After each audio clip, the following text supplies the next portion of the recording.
तोता और रानू चिड़िया सुबह से बैठे हुए थे। तोते भैया अब चलें, ये किसान तो घर जाएगा नहीं और ना ही हम किसान की मकई खा सकते हैं। रानू चिड़िया, लेकिन वो कालू कौवा कैसे हर रोज किसान की मकई ले जाता है? वो कल भी मेरे सामने किसान की मकई खा रहा था। मैंने पूछा तो कहने लगा ये किसान के खेत से लाया हूँ। वो एक नंबर का चोर है, किसी न किसी तरह वो मकई चोरी करके ले जाता होगा। किसान खेत में काम कर रहा था और चिड़िया और तोता बिना मकई खाए ही जंगल वापस चले जाते हैं। हाँ भी तोते और चिड़िया, बताओ क्या आज तुमने किसान के खेत से मकई खाई है? ना ना, हम तो सुबह से दोपहर तक पेड़ पर बैठे रहे, लेकिन वो किसान है कि घर गया ही नहीं और हम थक हार कर बिना मकई खाए ही जंगल लौट आए। मैं तो जा रहा हूँ, पेट भर मकई खाऊंगा भी और अपने साथ भी लेकर आऊंगा।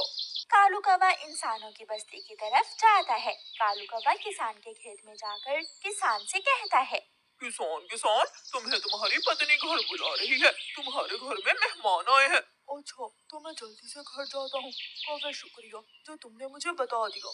किसान अपने घर चला जाता है और कौवा मजे मजे से किसान के खेत से मकई खाने लगता है। नहीं, मैंने तो आपको नहीं बुलाया। क्या मेहमान नहीं आए थे? तो फिर उस काले कौवे ने मुझसे झूठ क्यों बोला? कौवा झूठा है, मैंने तो उसे नहीं भेजा। कौवा पेट भरकर मकई खाता है और कुछ मकई अपने साथ लेकर वापस जंगल लौट जाता है। कौवे कौवे, एक मकई का भुट्टा मुझे भी दे दो। ना ना, मैं तो मकई का भुट्टा किसी को नहीं दूंगा, बहुत मुश्किल से लाया हूँ मैं। कौवा चिड़िया के सामने बैठकर मकई का भुट्टा खा रहा था और चिड़िया के मुंह में पानी आ रहा था। दूसरे दिन कौवा फिर से किसान के खेत में जाता है और किसान से कहता है, किसान किसान, मैं अभी अभी तुम्हारे घर से आया हूँ, तुम्हारे बेटे को तेज बुखार है, जल्दी से घर जाओ। कौवे की बात सुनकर किसान घबरा जाता है और कुछ सोचे बिना अपने घर भाग जाता है और कौवा मजे से मकई खाने लगता है। कहाँ है मेरा मुन्ना? मुन्ना तो बाहर खेलने गया हुआ है। क्या मेरा मुन्ना ठीक है? हाँ हाँ, मुन्ना तो बिल्कुल ठीक है। तो फिर इसका मतलब आज फिर उस शरारती कौवे ने मुझसे शरारत की है। उसने मुझसे कहा कि मेरे मुन्ने को बुखार है, मैं जल्दी घर जाऊं। वो कौवा जरूर आपको घर भेजकर खेत से फसल खाता होगा। मैं कल देखूंगा वो कौवा कैसे मुझे उल्लू बनाकर मेरे खेत से मेरी फसल खाता है। कौवा जंगल जाकर बहुत खुश था।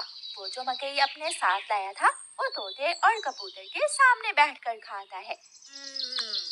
वाह वाह, मजा ही आ गया, ये मकई तो बहुत स्वादिष्ट है। यार कौवे, थोड़ी सी मकई मुझे भी दे दो।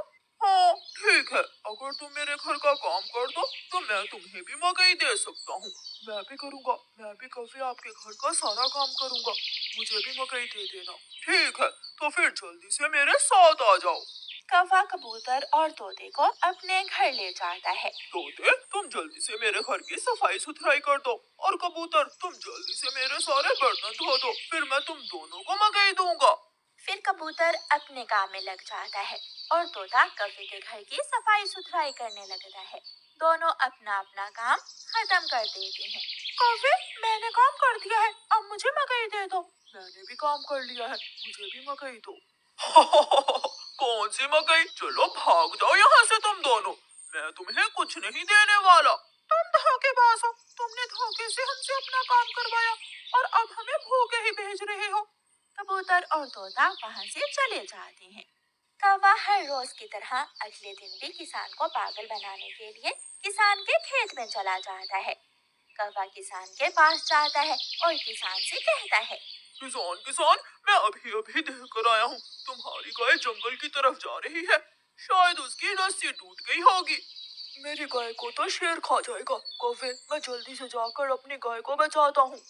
किसान वहाँ से जाता है, लेकिन आज किसान थोड़ी दूर जाकर पेड़ के पीछे छुप जाता है। कौवा किसान के खेत में जाकर मकई खाने लगता है।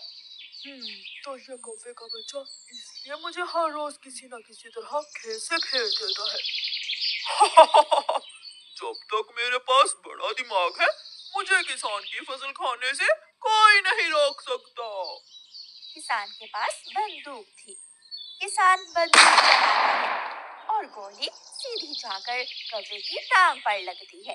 कौवा बहुत मुश्किल से वहाँ से भागता है और किसी न किसी तरह अपने जंगल वापस पहुँच जाता है। वो अपने घर के बाहर आकर गिर जाता है। हाय, मर गया, मर गया। बबलू हाथी सुबह सवेरे अकेले वन में टहलने के लिए निकला। वह अपने ही धुन में चला जा रहा था। लगता था उसके दिमाग में कोई उलझन है जिसे वह सुलझाने की कोशिश कर रहा था। सड़क पर आगे बढ़ते ही उसके सामने चीकू खरगोश भागा। बबलू का पैर उसके ऊपर पड़ने ही वाला था कि चीकू जोर से चिल्लाया। उसकी आवाज सुनकर बबलू ने अपना पैर पीछे खींच लिया। कहाँ खोए हो बबलू भाई? कहीं नहीं, बस कुछ ऐसे ही सोच रहा था। किस बारे में? तुम जानकर क्या करोगे? शायद मैं तुम्हारी कुछ मदद कर सकूं। तुम तो जानते हो आजकल वन में कितनी चोरियां हो रही हैं, पर चोर का कोई अता पता ही नहीं है। इस बात को लेकर वन के सारे प्राणी चिंतित थे। वे वहाँ खुद को सुरक्षित महसूस नहीं कर रहे थे। अरे चीकू भाई, हम मजबूर हैं। हम चोर को पकड़ ही नहीं पा रहे हैं। वह बहुत चालाक है और अपने काम को बड़ी कुशलता से अंजाम दे रहा है। कहीं कोई सबूत ही नहीं छोड़ रहा। हमारे राजा इस बात को लेकर बहुत चिंतित हैं। यही कारण है कि हम सब इस बारे में सोच रहे हैं। अब तुम मेरी इसमें क्या मदद कर सकते हो? मैं कुछ सोचता हूँ, हो सकता है मुझे कोई उपाय सूझ जाए। प्रयास करने में कोई हर्ज तो नहीं है। तुम ठीक कहते हो चीकू, लेकिन वन के गुप्तचर भी अभी तक इसका कोई हल नहीं निकाल सके। इतना कहकर वे चुप हो गए। बबलू की बातों ने चीकू को सोचने के लिए मजबूर कर दिया। चीकू को उदास देखकर बबलू बोला, तुम अपना मन छोटा मत करो। मुझे अच्छा लगा कि तुमने मेरी परेशानी को समझा। कभी मैं भी इस वन के लिए गुप्तचर का काम करता था।